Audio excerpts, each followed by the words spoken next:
நமச்சிவாய வாழ்க. எல்லா உயிர்களும் இன்புற்று வாழ்க. வாசக தீட்சை பற்றி சிந்தித்தோம். இந்த வாசக தீட்சை என்பது கற்ற நூட்களின் பொருள் அறிந்து வாழ்வதற்கு வாசக தீட்சை பேர். அந்த பொருளை நீங்கள் உணரும் வண்ணம் சொல்பவரே ஆசிரியர். அந்த பொருளில் உள்ள மெய்த்தன்மையை கூற வேண்டும். இப்ப திருக்குறள் இருக்கிறது என்றால், அறனீனும் இன்பம் மீனும் திறனறிந்து தீதின்றி வந்த பொருள். வாத்தியார் என்ன சொல்வாரு? அறச்செயலையும் இன்பத்தையும் தீயது இல்லாத நல்ல வழியில் வந்த பணம் தரும். அவ்வளவுதான் சொல்லிட்டு போயிட்டே இருப்பாங்க. ஆனா நீ அறவழின்னா என்ன, அறவழி வாழ்க்கைன்னா என்ன, அந்த விளக்கம் சொல்லவே மாட்டாங்க. சொல்லியிருந்தா இந்த சமுதாயம் மிக மேம்பட்ட சமுதாயமா இருந்திருக்கும். இந்த கோளறு பதிகமும் அப்படித்தான். இதனுடைய உண்மையான பொருளை சொல்லியிருந்தார்கள் என்றால், இந்த ஆசரு நல்ல அவை நல்ல அடியார் என்ற வார்த்தைக்கு ஒரு விளக்கம் கொடுத்திருந்தால் கூட ஒரு நெறிப்பட்ட சமுதாயம் உருவாகி இருக்கும். அங்கே குருவானவர் தெளிவில்லாதவராக இருந்ததால் இந்த விளக்கம் கிடைக்கப்பெறவில்லை. நானும் பல்வேறு நூல்களை ஆய்ந்தேன். எல்லா நூல்களிலும் அவை நல்ல அடியாருக்கு நல்லது அப்படின்னு மொட்டையா தான் எல்லாரும் விளக்கம் சொல்லி, அதனால பலர் ஏமாந்துட்டு இருக்காங்க. சொல்றவனும் ஏமாந்துட்டு இருக்கான். ஏன்னா இந்த நல்ல என்ற இப்ப நல்லன ஒரு நல்லதான இருக்கணும். நல்லவர் சொக்கர் நல்லவர், குணசேகரன் ஐயா நல்லவர், மனோகரன் நல்லவர். இப்படி நல்லவர்னா நல்லவர் தானே. அதுல நல்லவர் சிந்திக்கணும் இல்ல. இந்த சிந்தனையை தூண்டி தெளிவிப்பதான் வாசக தீட்சை. நீங்க அந்த குருவை நேர்ல பார்க்க தேவையில்லை. அவர் சொல்லக்கூடிய அந்த வார்த்தை கேட்டாவே நீங்கள் தெளிவடைஞ்சிருவீங்க. எங்க ஐயா கிட்ட போய், ஐயா இது என்னங்கய்யா இந்த இடத்துல ஆசரு நல்ல அவை நல்ல அடியார் அவர்க்கு மிகவே. அந்த பாடல் முழுக்க அப்படித்தான் வரும். வேடிக்கை ஒரு அற்புதமான ஞானசம்பந்தனுடைய வித்தை பண்ணியிருப்பார். ஒரு மறைபொருள் ரகசியம் வச்சிருப்பார். அங்க அந்த ரகசியத்துக்கு விடை காண வேண்டுமானால் கடைசி பதிகம் ஈற்று பதிகம் இருக்கு இல்லையா, அங்க வரணும். அங்க என்ன சொல்லுவார்? தானு தேனமருள் பொழிகள் ஆலை வெளி சென்னல் துண்ணி வளர் செம்பொன் எங்கும் நிகழ நான்மூகன் ஆதியாய பிரமாபுரத்து மறை ஞான முனிவன் தான் ஒரு கோளும் நாளும் அடியாரை நழியாத வண்ணம் உரை செய்கின்றார். அங்க அவர் நல்ல அடியாருக்கு அப்படின்லாம் போடல. தேனமர் பொழில் ஆலை விளை சென்னல் துண்ணி வளர் செம்பொன் எங்கும் நிகழ நான்முகன் ஆதியாய பிரமாபுரத்து மறை ஞான முனிவன். அங்க ரெண்டு சொல்லுந்துச்சா. தானொரு கோளும் நாளும் அடியாரை நலியாத வண்ணம்ட்டார் ஒரே வார்த்தையா. ஆக அந்த அடியாருக்கான விளக்கம் இங்க ஒரு அடியார் போட்டிருக்காரு, அங்கே நல்ல அடியார்னு ரெண்டு போட்டிருக்காரு. ஆசான்கிட்ட கேட்டதுக்கு அவர் இதை சொல்லி தேடிக்கொள்கிறார். உணத்தில் உணர்வேன் சொக்கனாக வெண்பாளவரும் உணத்தில் உணர்வேன் உணர்த்தாயில் நாயேன் கனத்தும் உணரும் வகை காணேன். உணர்த்தி என்னுள் பூண்ட மலமாயை கண்மம் போக்கி சிவ ஆனந்தத்து ஆண்டருள் வழி சொக்கனாதான்ட்டு வரும். தேடினேன் எங்க போய் தேடுறது? திருமுறையில தான் தேடினப்ப திடீர்னு இந்த துஞ்சலும் இல்லாத பொழுதுன்னு ஒரு பதிகம், அதுல இதுக்கு விடை இருந்தது. ஞான சம்பந்தர் என்ன பண்ணுவார்னா, ஒரு பாவம் தீருமேன்றுவாரு. யாருக்கு பாவம் தீர்னு அந்த ஈற்றடியில பக்கத்திலேயே கொடுத்திருப்பார். தமிழ் வல்லவர் நல்லவர் தாமேம்பாரு இல்ல. நீங்க படிச்சு பாருங்க, ஈற்றடியில யாருக்கு இது பாவத்தை போக்கும், யாருக்கு இது வினை போக்கணும் தெளிவா கொடுத்திருப்பாரு. சும்மா படிக்கிறவங்களாம் குணப்படுத்த ஞான சம்பந்தர் என்ன, சிவனுடைய அந்த இறைவனால் இயற்றப்பட்ட இந்த மனித வாழ்க்கை விதியை மாற்ற வல்லவரா என்ன, விதியை தணிக்க வல்லவர். அதுதான் அங்க செய்தி. இங்க வருவோம், அப்புறம் அங்க போவோம். அதுல நல்லவர் தீயவரேனாது நச்சினர். யாருக்குடா சிவமுத்தி தரும் இந்த பஞ்சாட்சரம்? நமச்சிவாய மந்திரம் யாருக்கு சிவமுத்தி தரும்? சிவமுத்தி என்பது இந்த பூமியிலே மிக உயர்ந்த நெறி நின்ற பிறவி. அது சிவன். அது யாருக்கு தரும்? நல்லவர் தீயவரேனாது நச்சினர் செல்லல் கெட சிவமுத்தி காட்டுவ கொள்ள நமன் தமர் கொண்டு போம் இடத்து அல்லல் அறுப்பன அஞ்செழுத்துமே. எங்கெல்லாம் வந்து சிவதூதரெல்லாம் கூட்டிட்டு போக மாட்டாங்க. நம்ம தூதர் நம்ம படர்கள் அங்க கூட்டி போவாங்க. வாயா டேய் வா, உன் கணக்கெல்லாம் பார்க்கணும் வா அப்படி கூட்டி போகக்குள்ள அந்த அந்த அந்த ஆன்மாக்கள் இருக்கு இல்லையா, அதுக்கு என்ன கொள்ள நமந்தமர் கொண்டு போம் இடத்து அல்லல் கடுப்பன செலுத்துமே. யாருக்கு அல்லல் கெடுக்கும்னா, நல்லவர் தீயவனானது நச்சினார். இவன் நல்லவன் இவன் கெட்டவன்னு பார்க்க கூடாது. நல்லவனுக்கு அதே மழை அதே புயல் அதே வெள்ளம் அதே தான். நல்லவன் தீப்பத்தி வச்சாலும் சோறு தான் ஆகுது, கெட்டவன் தீப்பத்தி வச்சாலும் சோறு தான் ஆகுது அடுப்புல. ஆக இயற்கை எல்லாமே நல்லவன் கெட்டவன் என்று பார்க்காமல் எல்லாருக்கும் ஒரே மாதிரி இறைவன் வச்சிருக்கார். அதுபோல திருவேடம் தாங்கியவர்கள் நல்லவர் தீயவர் எனாது பார்க்காமல், இவர் அந்த குருவுடைய மாணவர், இவர் என் குருவான மாணவர், எங்கிட்ட தீட்சைப்பட்டவன் மட்டும்தான் இந்த பதிகம் படிக்கணும் அப்படின்னா முட்டாள்தனமான குருமார்கள் இருக்காங்கல்ல. இந்த ஒரு பாடலுக்கே பொருள் உணர முடியாதவங்க எப்படி நல்ல ஒரு தெளிவான குருவா இருக்க முடியும்? கோஷ்டா பரவாயில்ல, தெளிவான குரு உங்களுக்கு இருந்தால் வாழ்த்துறேன், அவர் திருவடியை வணங்கிக்கிறேன். இந்த பொருளுக்கு விளக்கம், இந்த பாடலுக்கு தெளிவான விளக்கம் சொல்லியிருந்தார். ஆக நல்லவர் தீயவர் எனாது நச்சினார்.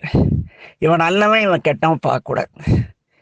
அப்படி யார் இருக்கின்றார்களோ அவர்கள் இறந்த பிறகு அந்த ஊர்ல இருக்கிற நல்லவன் கெட்டவன் எல்லாமும் சொக்கர் செத்து போயிட்டாருன்னா, என்னை சார்ந்தவர்கள் நல்லவர்கள் மட்டும் என்ன சொக்கர் நல்லவர், கடவுளே சொக்கர் நல்லவர் போயிட்டாரா அப்படி வருத்தப்படக்கூடாது. எங்க ஊர்ல கெட்டவனா இருந்து சொக்கரால் அன்பு பாராட்டப்பட்ட ஒரு கெட்டவன் இருக்கான் இல்லையா, தீயவன். அந்த தீயவனா என்ன, எல்லா தீக்குணங்களும் அவனுக்கு இருக்கும்.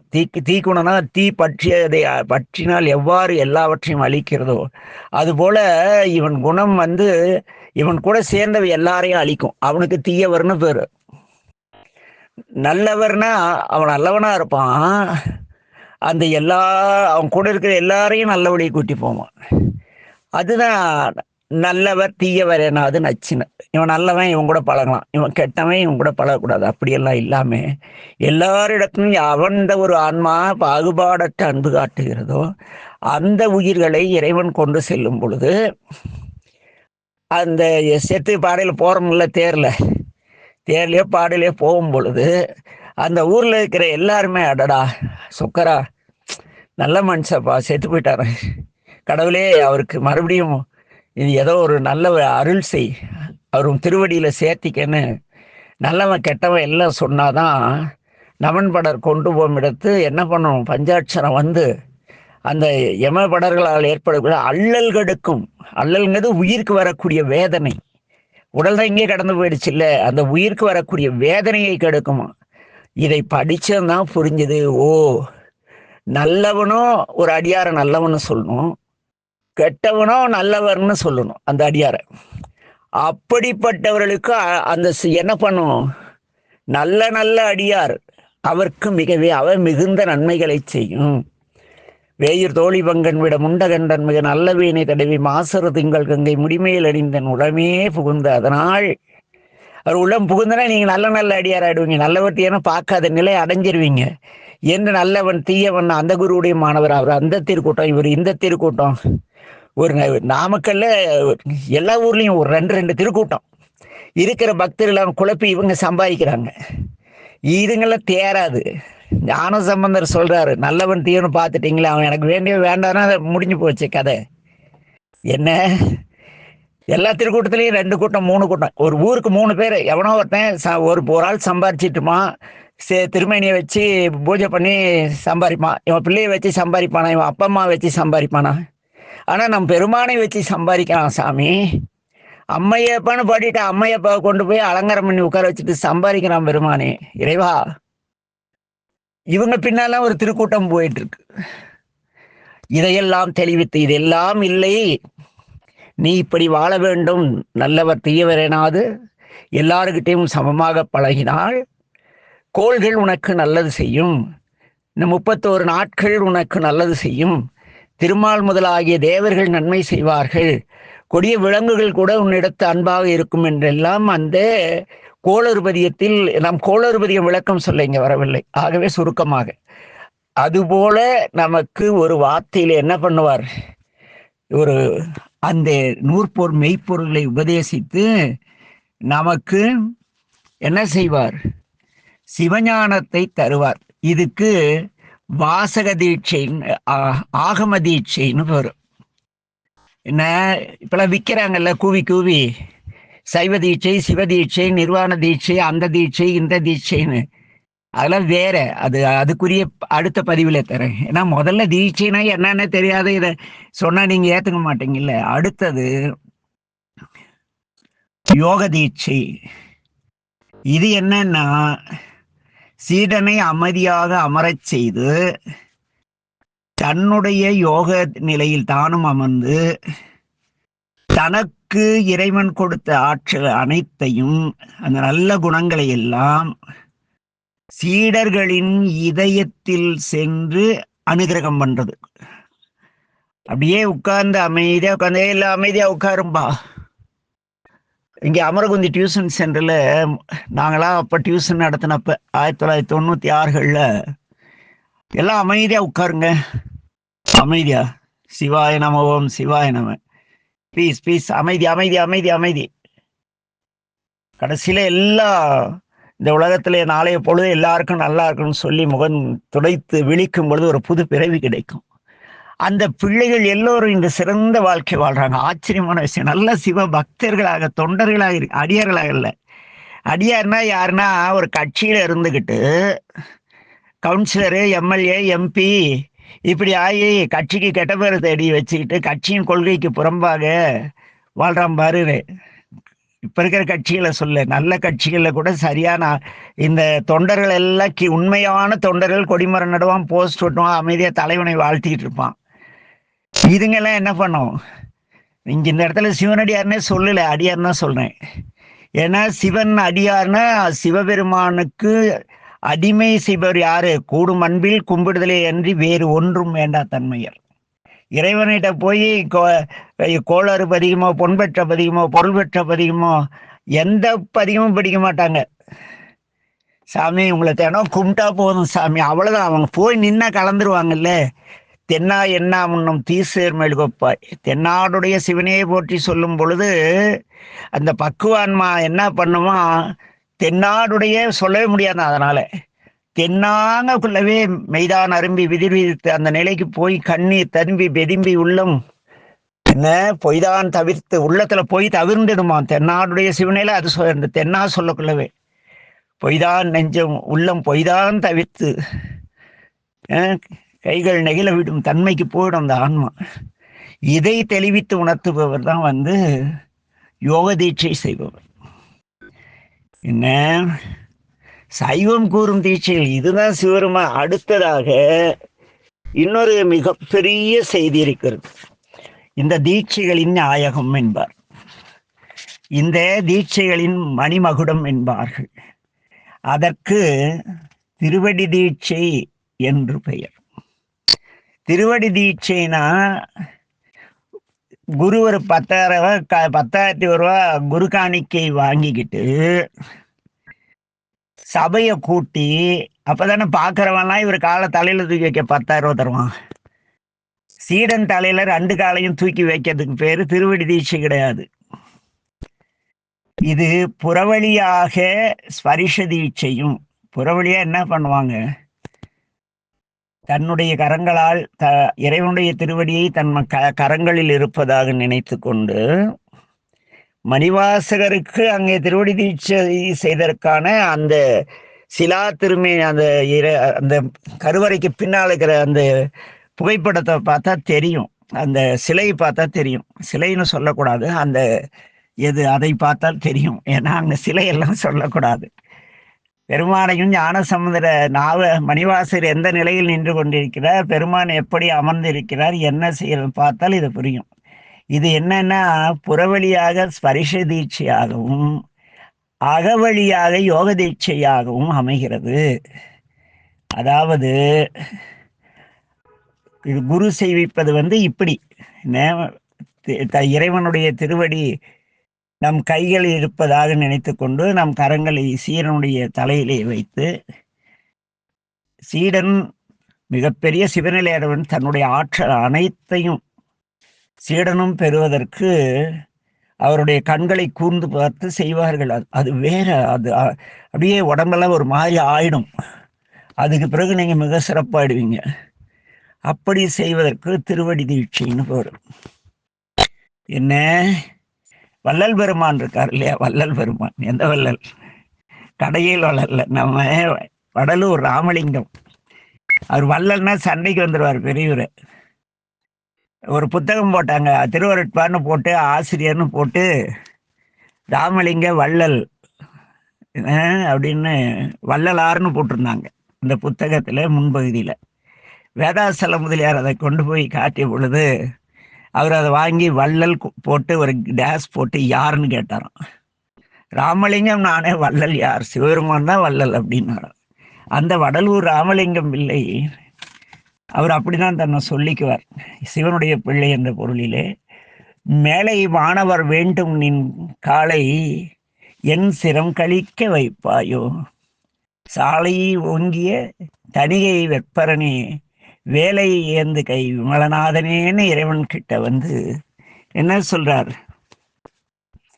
தன்னுடைய அந்த திருவடி நம் தலையில் பட்டதுமே அது ஒரு சிலிர்ப்பு, அது ஒரு சுகம், அது ஒரு களிப்பு. அது அனுபவித்தவர்களுக்கு மட்டும்தான் அது தெரியும். அதை கேட்கிறார் முருகப்பெருமானிடம் வடலூர் வள்ளல். நம்முடைய அப்பரடிகள் சத்திமுற்றத்திலே கேட்கிறார், கோவாய் முடுகி அழுதிரர் கூற்றம் குமைப்பதன் முன் பூவார் அடிச்சுவடு என்மேல் பொறித்துவை போகாவிடில் மூவா முழுப்படி மூடும் கண்டாய்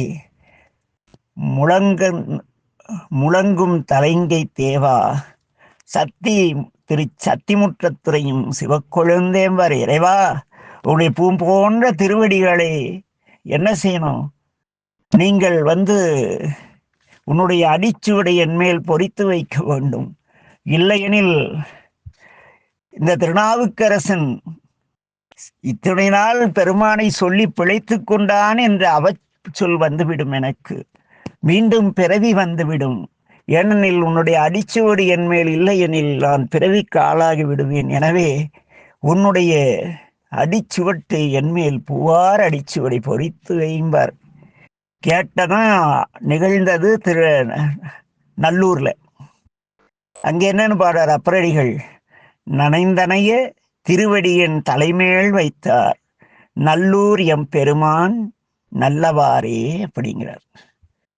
ஆனா இது அற்புதமான செய்தி என்னன்னா, சிறுகாலை பொழுதுல இதெல்லாம் நடந்திருக்கு. சிறுகாலைன்னா ஒரு 4 to 5 அந்த டைம்ல தான் நாவுக்கரசடிகளுக்கும் உறங்கி விழியும் பொழுது விழிக்க கொஞ்ச நேரக்குள்ளதான் இந்த திருவடி வைக்கிறார். நம்முடைய வடலூர் வள்ளல் பெருமானுக்கு அப்படியே செஞ்சிருக்கார். சென்னையில் நின் அடிமலர் வைத்து என்னை முன்னே சிறுகாலை ஆட்கொண்ட தேவதேவேம்பார் முருகப்பெருமானிடம். முருகா, சிறு காலை பொழுதிலே நின்னுடைய அடிமலர்களை என் மேல் வைத்து என் தலையில் வைத்து ஆண்டு கொண்டவன் என்பார். என்ன, அடுத்ததாக ஒளிவில் ஒடுக்க பாடல் ஒன்று வரும். அதிலே தேட்டத்திரண்ட திருமேனியுட்புறம்பாய் காட்டுமளவே கரைபுரண்டு கேட்ட அதிபக்தார் பக்குவத்தார்க்கு அகம் புறம் என்று 6 விதி வைத்த தீக்கையாமேன் என்பார். என்ன, தேட்டத்திரண்ட திருமேனியுட்புறம்பாய் காட்டுமளவே கரைபுரண்டு கேட்ட அதி பக்குவத்தார்க்கு அகம் புறம் என்று 6 விதி வைத்த தீக்கையாமின். இந்த 6 தான் தீக்கைன்னு ஒளிவில் ஒழுக்க பாடல்ல சொல்லுது. என்ன, இத்தனையும் இந்த தீட்சை பற்றிய செய்திகள். ஏனெனில் இந்த சைவத்தில் அதிமுக்கியமானது சமய பிரவேசமாகிய இந்த தீட்சை. என்ன, சைவராக நீங்கள் வாழ வழிகாட்டக்கூடியது இந்த தீட்சை. அதே போல நம்ம இவர் இருக்கார் இல்லையா, திருமூலர். அவர் யாரா சர்க்குரும்பார். வேதாந்தம், வேதாந்தம்னா வேதத்தின் முடிவு. சித்தாந்தம், சித்தத்தின் முடிவு. நாதாந்தம், நாதத்தின் முடிவு. போதாந்தம், போதத்தின் முடிவு. கலாந்தம், கலைகளின் முடிவு. யோகாந்தம், யோகத்தின் முடிவு நிலை. இந்த 6 வகை நிலையில் யார் முடிந்த முடிவில் இருக்கிறாரோ அவரே சர்க்குரு. இவரே இந்த திருவடி தீட்சை தருபவர் என்று பேசுவார்கள். அந்தமோர் ஆறும் அறிவர் அதிசுத்தர், அந்தமோர் ஆறும் அறிவார் அமலத்தர், அந்தமோர் ஆறும் அறியார் அவதமக்கு, அந்தமோடு ஆதி அறிய ஒண்ணாதன்றே என்பார். என்ன ஆக இந்த 6 நிலைகளிலும் முடிந்த நிலை அடைந்தாலே அதற்கு அவரே குரு. மணிவாச பெருமான் இருக்கார், அவருக்கு பெருமான் திருவடி தீட்சை செய்தார் படிக்கிறோம் இல்லையா? எப்படி செய்தார்? திருத்தெல்லணத்துல வரும், ஆவா அரியன் இந்திரன் வானோர்க்கு அரிய சிவன் வாவா என்று என்னையும் பூதளத்தை வலித்து ஆண்டு கொண்டான். என்ன சொல்றாரு? ஆவா அரியன் இந்திரன் வானோர்க்கு அரிய சிவன் வாவா என்று என்னையும் பூதளத்தை வலித்து ஆண்டு கொண்டான். பூவார் அடிச்சுவடியின் தலைமேல் பொறித்தலுமே தேவானவா பாடி தெல்லேனம் கொட்டாமோங்கிறார். அவர் அடிச்சுவடியின் தலையில் பட்டதும் நான் தேவர்களைப் போன்ற எந்த விதத்திலும் குறையில்லாத ஆனந்த வாழ்க்கை பெற்றேன்கிறார். அப்படி யாராவது பெற்றிருக்கீங்களா? என்ன அடிச்சுவடு பட்டதும் தேவர்கள் போல உலக நன்மைக்காக வாழக்கூடிய தன்மை எத்தனை பேர் பெற்றிருக்கோம்? ஆக அப்படி பெற்றிருந்தால் உங்கள் குரு உண்மையாவே குரு. திருமுறை படிக்கிறது பெருசு இல்லையா? அங்க என்ன செய்தி வச்சிருக்காங்க? திருவடி தீட்சை எப்படி வைத்தார்? யார் வைத்தார்? அயன் இந்திரன் வானோர்க்கு அரியவனாகிய சிவருமான் குரு என நானும் தேறினேன் காண என்ற நிலையிலே நான் நின்று கொண்டிருந்த பொழுது வாவா என்று என்னையும் இந்த பூமியில வலித்து கூப்பிட்டு கட்டாய வட இங்க அப்படி அதான் வலித்து ஆட்கொண்டு பூவார் அடிச்சு பூ போன்ற அங்க என்ன சொன்னார்? நம்முடைய நாவுக்கரசில் பூவார் திருவடிங்கிறார், இங்கேயும் பூவார் திருவடி. அது மனமிகுந்த குளிர்ச்சியான திருவடிகள். இறைவனுடைய திருவடி குளிர்ச்சியும் மனமும் பொருந்தியது, அதனால அதுக்கு திருவடின்னு பேரு. இன்னைக்கு கண்டவங்களாம் ஐயா அவங்க திருவடி சில திருவடிக்கு வணக்கங்கிறோம். ஒன்றும் புரியல. சரி, அவங்க பக்கம் நிலை விட்டுட்டு போயிடுவோம். ஆக பூவார் அடிச்சுவடியின் தலைமேல் பொறித்தலுமே தேவானவா பாடி தெல்லேனம் கொட்டாமோ, அந்த நிலை வரணும். இன்பமே என்னாலும் துன்பமில்லை நிலை நீங்கள் அடைந்திருந்தால்தான் தீட்சை பெற்றதா அர்த்தம். இல்லைன்னா சும்மா ஏமாத்திட்டு இதுதான், என்னையும் சேர்த்து தான் திரிகிறோம் என்று தான் சொன்னேன். அதே போல இன்னொரு இடத்துல சொல்லுவார், ஈரிலாத நீ எளியாகி ஒளிசெய் மானுடமாய் நோக்கியும் எந்தாய் உன்றன் வண்ணந்தான் அது காட்டி வடிவு காட்டி மலர்கடல்கள் அவை காட்டி வழியற்றேனை திண்ணம்தான் பிறவாமற் காத்தாட்கொண்டாய் எம்பெருமானே என் சொல்லி சிந்திக்கேனே. இல்ல இப்படிப்பட்ட வரிகள்ல எவ்வளவு செய்திகள். பிறவாநிலை பெற்றேன்கிறார். நம்ம அப்படி உறுதியா சொல்ல முடியுமா? அடுத்து சொல்லுவார், தாய்மானவர் அதோட பேசுவார், ஒரு சொல் கொண்டு என்னை தடுத்தாண்டு அன்பின் வாழ்வித்த ஞானகுருவேம்பார். ஞானாசிரியன் ஞானகுருங்க அன்பு நிலையில நம்மளை வாழ வைத்தால்தான் அவன் ஞானகுரு ஞானாசிரியன் எல்லாமே. பொருளீட்ட கத்து கொடுத்தா அவன் ஊனாசிரியன், சோத்துக்கு வழி செஞ்சு தரவன்.